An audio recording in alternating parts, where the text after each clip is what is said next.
Behind me I have a grill, and it's pretty dirty. And in my hands I have two different grill brushes. One of them works very differently than the other one, and they both offer you different features. So you may want both of them for your grill. One of them also requires your grill to be hot when you use it, and so that may be a little more work. I'm going to show you both of them in use and just let you decide for yourself. I'm also going to show you how I use one of them in an unconventional way that most people don't even know about, that gets my grill grates a lot cleaner than the way most people use them. And I'm going to show you the before and after and how I get back that almost stainless steel look that the grill grates once had before they became the burnt dark brown that they are now. And at the end of the video, of course, I'll tell you which one I like better. First off, we have this East Oak grill brush that I love. I use it quite often. Let me just show you a couple things about it. This hook hooks underneath the rails on your grill to get the gook that builds up underneath them. This is for the top of the grates. Of course, you got the edge for the scraping. And if you have the angled grates, this is really good for that.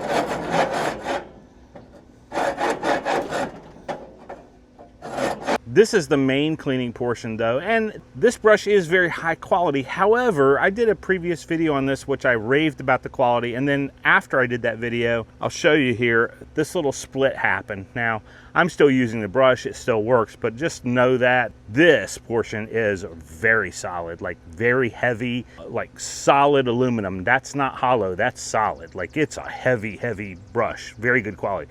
However, the handle did split on me, and not too happy about that, but it still works. But to use this brush, you have to put it in water. So you have to get yourself some water out and soak it and all, and you have to heat your grill up. But let's take a look at what it does. Guys, I want you to see what it does, but I have to be quick because my phone will heat up and I won't be able to record. So in order to use it, you do have to get yourself some water, and you do have to soak the brush, and you do have to heat up your grill. That's just the trade-off. However, it does have some nice tools. For instance, like that thing I told you about to get up under, also to get the very top, and if you just need to scrape a large surface, you can do that as well. So it's a very good versatile brush. It works very well. Hey, before I show you this one, I know there is a common concern that a lot of people have using a grill brush that has the wire bristles.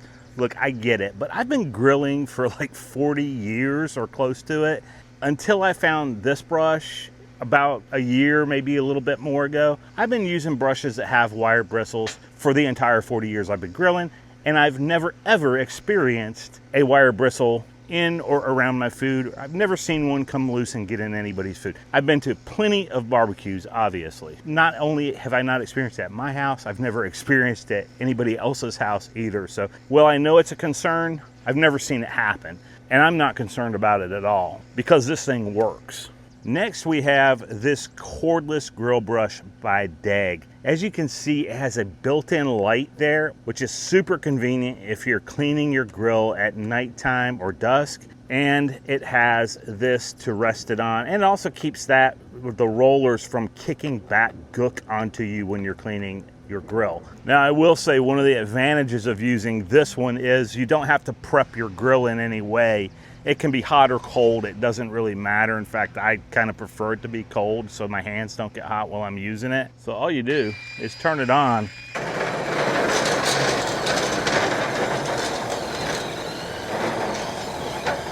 And you see the dust that it kicked up? I mean, it's just super quick.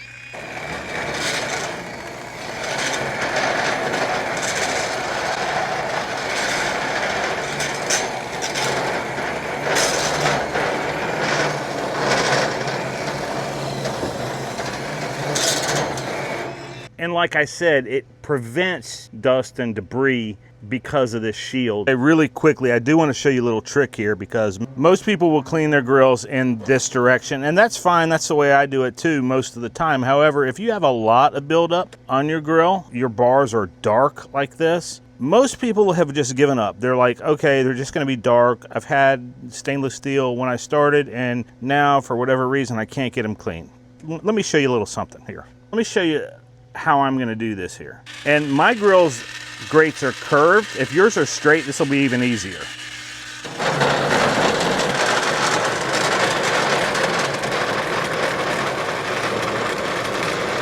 I don't know how well this is actually showing up on film, but when I go across my grates horizontally rather than vertically, it makes a huge difference in the amount of buildup that comes off of these, even without cleaner. So if I was to use cleaner, this would be probably even a better result, but I'm gonna try to show you, like, this is the area I've done, and back here is not, like, I haven't done this yet. But right up front here, this is what I've just done, and this is what I haven't done yet. And this started just as dark as that. If we put a little grill cleaner on here, and I mean, this is just some citrus stuff. This is not a harsh chemical at all. I'm just gonna spray it on a portion of this and let it sit for just a second or two so that you can see the kind of results we can get if we just use a little cleaner. And like I said, this isn't anything harsh. This is just a citrus cleaner. That hasn't even really sat for more than a minute or two.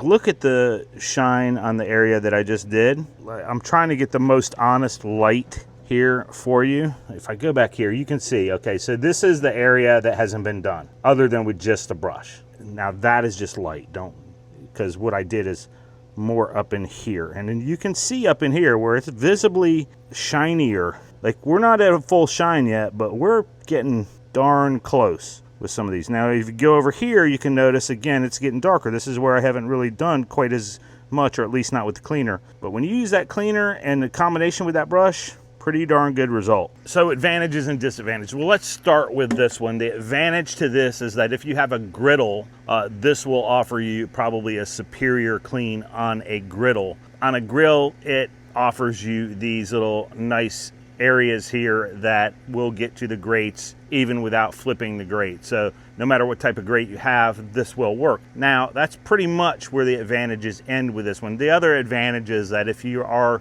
kind of concerned about the wire bristles, then this will offer you a way to clean your grill without having any wire bristle. The advantage of this is that you can do it without going to get water from your house and putting it out here and having to soak the brush. You don't need to worry about heating up your grill first or having it hot at all. This is gonna work no matter if your grill's hot, cold, whether you have water nearby or not. It has a light, which is going to allow you to do this at nighttime. It has that guard there that protects you from having the debris fly back at you and getting your shirt and stuff all dirty.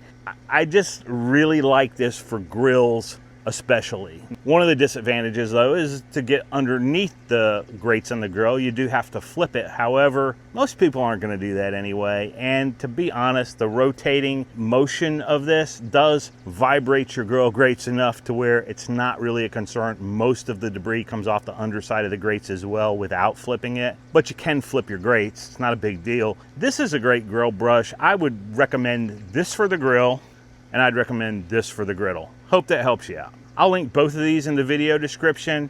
Those are affiliate links. They help us out at no extra cost to you. I really appreciate it when you use those. Thanks for watching, and I'll see you in the next one.